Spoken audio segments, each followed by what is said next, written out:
आई भैया, हम गायक कलाकार ब्रिजेश राणा शादात की धरती से बादल स्टूडियो बादल भैया के देख रेख में शिव चर्चा भजन आप लोग के बीच में जात बा। आसाना पूर्ण विश्वास बा कि आप लोग के जरूर पसंद आई। एक छोट लड़का जौने कमाई ये दुनिया से छोड़ के चल जात बा, लड़का शिव चर्चा में जाके माथा टेक के का कहत बा, कौने भाव में कहत बा। शिव गुरु कहब हम के करा के माई हो, ए शिव गुरु हमार तो जिंदगी अनाथ हो गई। शिव गुरु कहब हम के करा के माई हो, देवा बतलाई हो ना।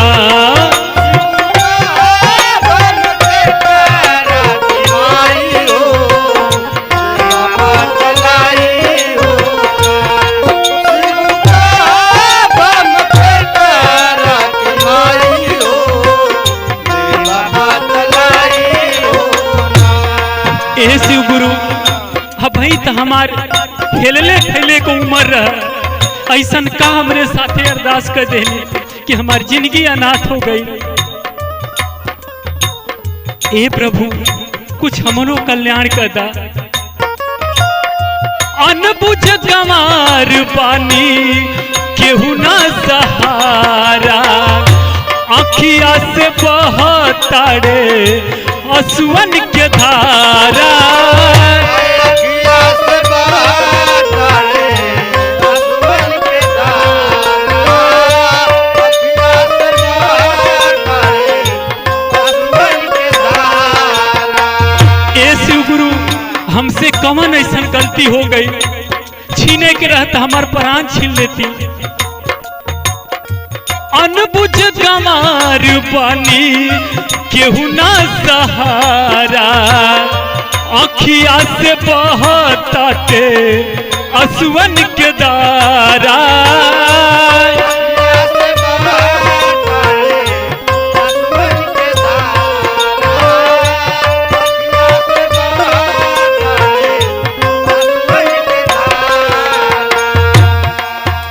हे शिव गुरु के ही आचारा में दूधवा पियाई हो, के ही आचारा में दूधवा पियाई हो, देवा बतलाई हो ना।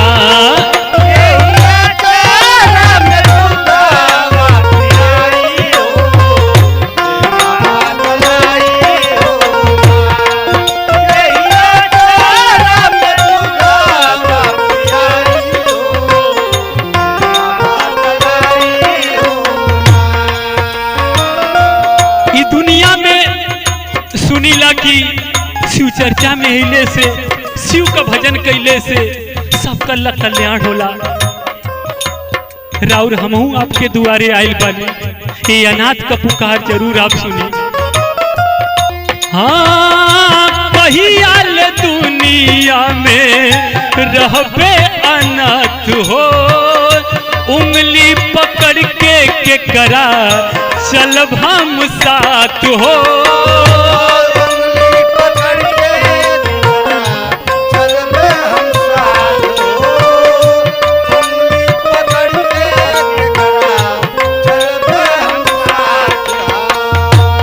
जानिली शिव गुरु जेकर माई ना रले दुनिया में, तो के लोग कौने नजर से देखेला।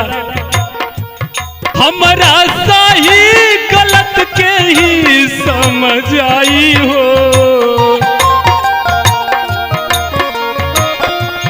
हमारा सही गलत के ही समझ आई हो, देवा बतलाई हो ना।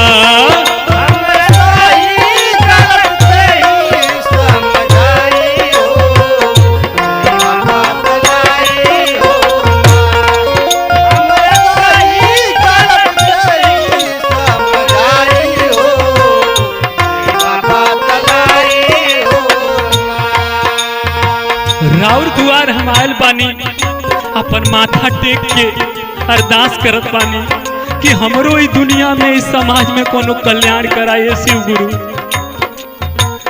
रउरी दुआरे अइली लेके अरदास हो, राम बिलास से घर करे विश्वास हो।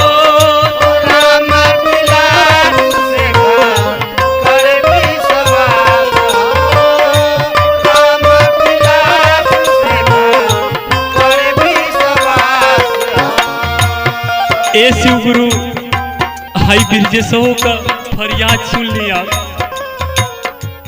बिरजस चाराना में सीसावा झुकाई हो, बिरजस चाराना में सीसावा झुकाई हो, देवा बतलाई हो ना।